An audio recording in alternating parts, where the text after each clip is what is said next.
You're listening to Cyber 94 Podcast. If you want to break into cybersecurity with real-life experience, go to cyber94.com.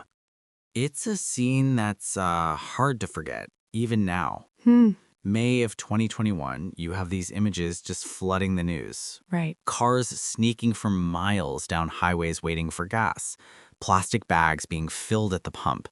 No gas signs everywhere. Wow. A genuine panic was setting in across, more than a dozen states from Florida to Virginia. And the truly chilling part, Ben, is that all of that real-world chaos, all that fear, it wasn't caused by a natural disaster or some physical accident. No. It was all triggered by a digital attack.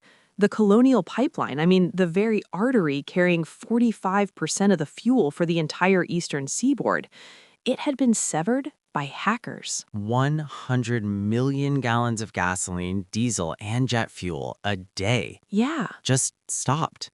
The government declared a state of emergency.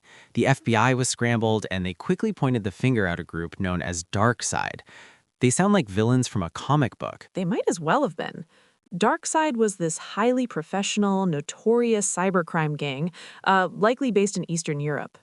They pioneered the ransomware as a service model. So in simple terms, they break into a company's network, they use malicious software to encrypt or, lock up all their critical files, Okay. and then demand an exorbitant ransom in crypto to hand over the digital key. Wow. It's the 21st century version of a hostage crisis. So they didn't blow up a pipeline. They just put a digital padlock on the billing systems. Right. And that was enough to force the company to shut everything down. It really marks this terrifying transition, doesn't it? We used to think of cyber attacks as like someone stealing credit card numbers. Yeah, or documents. This was physical. It was the moment the digital threat became tangible for millions of Americans. And it's exactly what cybersecurity experts like Peter W. Singer had been shouting about for years. Right. He warned that what would be held hostage in the future isn't just data, but the operation of physical systems in the world.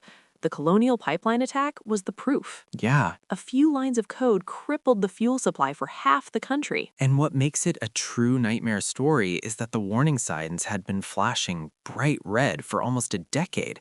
This wasn't a surprise attack. Not in the slightest. You can draw a straight line of escalation. In 2015, you have Chinese state hackers stealing the personnel files of over 4 million U.S. government employees. Wow. That same year, Russian hackers compromised the Pentagon's email. And just 5 months before the pipeline, we had the SolarWinds hack. Yeah, I remember that. This sprawling Russian espionage campaign burrowing into the most sensitive networks in the U.S. government. The writing wasn't just on the wall. It was in giant, bold letters. It's staggering. Congress even formed a special group, the Cyberspace Solarium Commission, specifically to prevent a cyber 9/11, as they put it. Right. And then it felt like a version of that nightmare scenario just happened. It did, and it proved that for all the talk, our defenses were fragile and our deterrence strategies had utterly failed. Utterly. For groups like DarkSide, this was just a lucrative business.